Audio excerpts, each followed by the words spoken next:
Hey all, how are you going? Welcome with me, Redski here, on another round of Righteous Readings. Will I give raw, righteous, real readings to you guys, my beautiful avid viewers.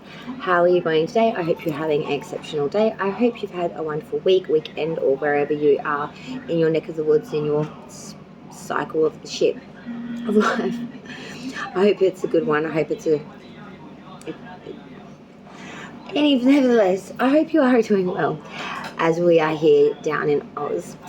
We are, of course, continuing with the love round. There's only 2 signs left to go, and I know, Capricornian cousins, I bet you're really a little bit angry at Red at the moment because the last video to go up was, of course, Aquarius, and the star sign I did before that was, of course, Sagittarius, which, of course, would leave my dearly darling Capricornians out in the cold. I'm sorry guys, I did decide to skittle Aquarius above 1 in time and tote because it is their birthday month, as you know. If it was yours, I would expect that my Capricornians would like the same treatment, as it was only 1 sign, because you were the last 3 to be read. So I do apologise, because I can understand that, you know. That would have been a little confusing for some people, and probably pissed a few people off, and that's okay. I understand. I would have been pissed off too if I was a viewer, to be quite honest, because it wasn't in sequence like everything else had been. But we're going to get you now to get it done. Okay, so Capricorn and your person of interest. Remember, this is a love round, so Venus placements are highly prevalent. Capricorns, I do have a special sneak peek for you. You know about my beautiful Haze that passed away. Another kitten was in need of help, needing to be rescued and needed somewhere to stay. I'd like to introduce her now. Come here, baby. She's a little bit scared because she's been come out of different conditions to what Haze had. But this is Princess, Lady Princess. My kids have dubbed her, and she is a rescued kitten. I've been looking after into better health, and I think we've been helping each other actually heal through a lot of stuff. So I've been a little bit absent in the last week or so because I've been looking after her and getting her settled in, because she was very skittish, and she still is a bit when I first got her. It took a few days just to, you know, get her to warm up even to me, which usually doesn't take me that long to get animals to warm up. But she's a beautiful darling. She's just had been on a real tough ride. She was very undernourished, and she still very much is, and still very weak, that and her experience. But she's looking a little bit better now, actually, to be quite honest, and I'm really, really proud. I'm really happy. And yeah, that's why I hadn't. Oh, are you okay there? You just got a little bit of the hiccups there. She did have a big meal just a moment ago, so usually I would not actually pick her up. Yeah, I like after a meal is what I meant. But yeah, I did want to get you all to be able to meet Princess, Lady Princess. So yes. I hope that yeah, she feels permanent fixture perhaps in time. We do love our feline companions here. It's just unfortunate how sometimes things go. So Capricorn and your person, let's do your reading. Okay, sorry about that. We will now continue to your standard viewing. So Capricorn, we will start with you as this is your reading, and then we will move to the cross-watcher's point of view. Point of view is when we are looking at on both sides. It's the thoughts, feelings, and intentions, firstly, that Capricorn has towards their person, and then the cross-watcher's point of view towards Capricorn. I will clarify, explain, and then there'll be an outcome of the 2 energies coming together moving forward, clarified as well. Roles can be reversed, so take the side that resonates. Often the storyline is. This is a general, don't make it mold, don't force it to fit. It's either sounding like for you, or it's definitely not at all a buzzing for you. Yes, I hope you enjoy. Leave a like if you'd be so kind, comment down below, I love that. And let's begin. As this is coming towards the end of February as well, I'm extending these last few readings out to cover February and March. Remember, time is fluent, so these messages are spanning out a little bit longer because it's taken me a freaking while to get on to February's readings. And February is quickly passing as well. So let's look at Capricorn now. Venus placements, guys. I can't stress this shit enough. Thoughts, feelings, and intentions towards the cross-watcher. See, and then straight out of the barrel, baby. Ooh. Alright, what about the cross-watcher's perspective now? Their thoughts, feelings, and intentions towards Capricorn for the February and March months of 2023 year. Taking a look at the cross-watcher's perspective now, the person of interest to Capricorn, for the February and March month. What is the cross-watchers? Whoa! Woo! Wow. Wait. This is crazy eights. Spirit. What on earth do we have here? We're going to do the outcome yet, so everyone just chew your biscuit down. We're getting there. And what is the outcome of the two energies coming together moving forward of Capricorn and the cross-watcher, please? There we go. I needed it, and that gives it. And this is an incredible reading. Oh, and it's back in my Shazammy car. You can hear that little beastie. That's mine. Alright, let's clarify the reading now. So the Three of Wands reversed, which is in Capricorn's thoughts towards their person. So let's clarify that Three of Wands reverse. Why is the Three of Wands reversed here in Capricorn's thoughts towards their cross-watcher? Clarifying that Three of Wands in reverse now. Capricorn's thoughts towards their person. Got the Judgment coming through there. It comes reverse. Alright, let's look at Capricorn's feelings now. Alright, let's go through it, ladies and gentlemen. We are, of course, staying with Capricorn's side as it is your reading, my darlings. It is all about the Capri today. The thoughts Capricorn has towards the cross-watcher. Three of Wands reversed with Judgment reversed and the Eight of Cups reversed, clarifying that, Capricorn. Your thoughts are quite intense of the fact that this ship ain't coming in. You're thinking that this is a not gonna happen. The Judgment in the reverse, you feel really hard done by here. You feel sacrificed. You feel morally bankrupt kind of feeling, I want to say. Like you feel like you've taken on all that atonement, all of this shit, and it's just left you. But you're still here with that Eight of Cups reverse. Like, I'm still here though, willing to give. If I could just get back what I need, even the bare bloody minimum. It's kind of like what you're thinking, I think. You're feeling, however, a whole nother different stroke. You're feeling Ten of Wands, clarifying the Chariot reverse, Six of Cups, Chariot, Cancer major, Ten of Wands, heavy burdens you feel in this connection, really heavy weighted, very bogged down, just so much baggage. The Chariot reverse is saying, you know, every time you try to get adversity or move forward or get some movement on it, it's cancelled out. The door is slammed shut. There is no movement here to be found. With the Six of Cups, there is much nostalgia about the feelings and the emotions towards this connection with this individual. It's deep sentiment to the very core of the muck of the bone, you know. Your intentions, though, Capricorn, like I always say, you can think and feel what you want, what you intend and what you do towards an individual is where the bread and butter is. And your placements are King of Cups with the Hangman reverse, with the Four of Wands reverse.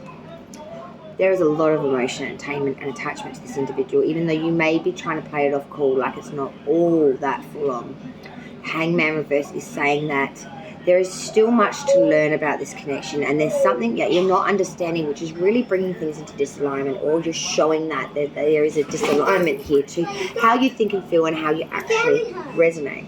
With the Four of Wands reversed, there is a sense of unsatisfactory togetherness or completeness here. There's a sense of we're not on the same foundation, so how can we get on the same page? There is a disalignment here. Oh God, off they go. Alright, let's proceed again. My apologies. The cross-watcher's perspective now towards Capricorn. Their thoughts. Eight of Wands reverse, Ten of Wands, Two of Cups.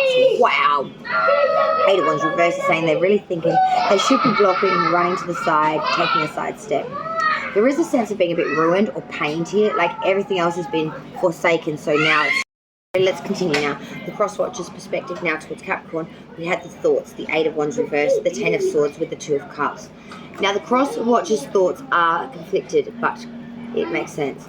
The Eight of Wands reversed is that of trying to block and actually puts a persistent wall up, you know, not putting any fruition, desire, looking, or any communication and that to the party here, if anything, blocking it or resisting it or, you know, turning away from it. Because of the Ten of Swords, there is much pain here and there's much really feeling quite ruined and absolutely out, and just nothing left to give. What I'm seeing there is, because the Two of Cups, from this pain and displeasure I'm seeing, and this maybe time apart, mentally this person's thinking that maybe we can come back to resolution of a Two of Cups where we can unionize, where we can reconsolidate, but most importantly we can come back into unionship. In the feelings that this cross-watcher feels towards Capricorn, the Five of Pentacles with the Queen of Swords with the Seven of Swords. Now this is interesting again because it speaks much to the same tone as those mental thoughts going in one direction and then spinning around to the other. Because again we have the Five of Pentacles, that's of destitution, feelings of loss, real despair, being pushed out in the cold, possibly with a third party. And with the Queen of Swords, it's coming in here with that truth of that honesty, like yes, that really did happen, that is actually part of it. But now moving forward, I am much more to the T, speak the truth, and maybe seen a little bit more cold, but it's sort of like something that's carried forward. It's a burden by which is placed upon one, and that is willingly placed, and it works. The Seven of Swords, therefore, from that though, is the Thief card. There is a sense of something being taken here. And I feel like that might be purity of the truth of the sentiment, or something to that, or a truth came out that really made this person feel robbed, really distraught, really. Those feelings are extremely pained, and it's quite beyond discomforting to read, in all honesty. But their intentions, like I always say, most important thing, and they're quite true. Ace of Wands, Seven of Wands, the Wheel of Fortune. Still, with all of that being said, their intentions, this cross-watcher's intentions towards Capricorn for February and March 2023 year, the Ace of Wands, is to begin a new page of creation, invention, and real desire towards you. The Seven of Wands. You know, this is a brilliant card. Maybe not depicted in this deck, but it's that of making the gains here for that desired reach and getting above any combatants or any issues or any things that may be lagging you, holding you down, or keeping you. Ain't nothing gonna break your stride. You're up and over that. You're surmounting that. With the Wheel of Fortune coming in behind that, that's real chance. Throwing it into the wind. Letting go and letting go. Letting go of the reins and releasing to allow the flow, which is honestly quite and very congruent for this individual and yours connection. And I feel like that's infectious. It's infectious to read. Initially, the outcome of the two energies coming together moving forward. Again, Seven of Swords, Sevens. The Star, Aquarius is major. I love it with the Ten of Cups. So what was feeling quite, you know, Seven of Swords, thievery, underhandedness, or some sort of mischievousness to save one's skin, became a bit of a blessing. From the ashes was born the phoenix. And I'm seeing here in that reflection for you, in this connection for both of you, that's what's happening. With the truth coming out, it's dealt with. And then there's real resolution and solace with that. There's real conclusion there. And from that becomes that new day of dawn. And that's the perfection by which you were seeking. The Star is that wish fulfillment, is the faith, it is the hope, it is the dream. The Ten of Cups is that dream coming into realization, is coming into real reality, living, breathing. The Clarifier I found extremely well, I found it something else. Knight of Wands reversed, Queen of Wands reversed, the Seven of Wands reversed. This is a couple with the Seven of Wands reversed. Sevens are very congruent in this reading. Very. We have a younger masculine of the Wand fire energy. We have a queen here as well of that same suit. Relationship, maybe the man is a little younger, or there is a bit of a difference in age between either other gender. But when you two come together, you do really light up a sparkle, don't you? You become like fire kindled with gasoline that just burns the embers to the core of the soul of each other's being. Probably have the most tantalizing time in bedroom settings or other places, I believe. Playing hoppity skippity jumpty. This is a very infectious hot partnership. But they're inverted. Which tells me this Knight of Wands, instead of being on that journey forward, is locked in a loop with the Queen of Wands, who loves what she wants when she wants it, and can be quite crafty, underhanded to get what she wants, to keep things flowing the way she needs it to, which is to have everyone lean on her. With the Seven of Wands reversed, there is no gains to be made from this like we had initially with the Seven of Wands upright. There's all Seven of Swords here. In this person's feelings with the Queen of Swords, there is something very, very kismet, comically karmic, this reading. I will admit it, and I don't like to put the labels like that on things, but I will admit it in this pure sense of the word, because there's just too many consistencies for me even to deny. And, you know, we all have our cynical seasons. We're all allowed to have them. But I'll be honest and I'll be upfront, because that's what I do here. I don't mince my words and I don't fluff the fish. But I'm warned there is something to do with the seventh cycle, or something to do with the number 7 here. And it really does, when you two come together, bring you into some bad naturistic habits that really do flux when you two are only together. The Seven of Wands reversed, like I said, this is a cycle that is somehow constantly repeating. It is not ending. There's no gains to be made here. You're not standing above your combatants. You're getting surrounded and surmounted by them. The underlying energy for the whole reading, guys, initially was the Ten of Pentacles reversed with the Devil reversed. While in this cycle, there will only be loss of monetary gains and prosperity will be dwindled. There will be no financial security. There will be no security at all, and housing will be a nightmare if you're lucky. From that, you need to understand that you need to get the monkey off your back, the Devil reverse. You need to relinquish these addictions or things that make you subordinate and naturistic. And you need to rise above it. You need to become so much more. Together, individually, there is much work to be done here. But much like lightness there is to be seen. I want to give you something extra because I feel like you need it. And Spirit is guiding me to do so. So this is religious factors. Your love life is influenced by your religious upbringing and spiritual path. And that's kind of what I was trying to touch on, actually. So that's highly appropriate, I would say, for you. It would resonate more for you. But I think this does sort of touch on what I was trying to say. That there is some sort of karmic connection or bindingness here with these sevens. So look, this is a general reading, people, and I don't want everyone going all crazy that is a Capricorn and or cross watcher. Crazy, you know.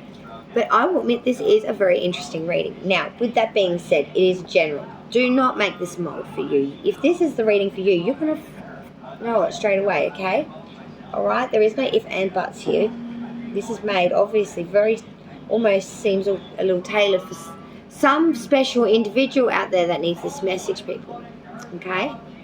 Or maybe quite a few of you. I would hope so. It's bloody. Well, it's a different one. From the ashes, rise the phoenix. And a whole lot of love.